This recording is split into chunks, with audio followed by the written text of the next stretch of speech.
मला तिकडे तिथे मंजूर बाकी दे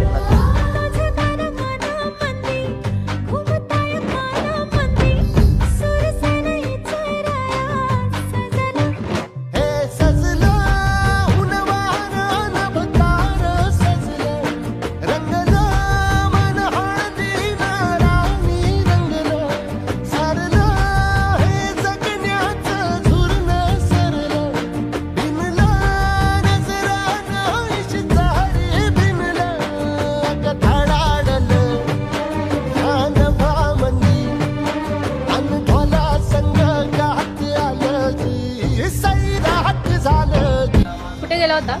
काही नाही, थोडं बाहेर गेलो होतो. ठीक आहे चल.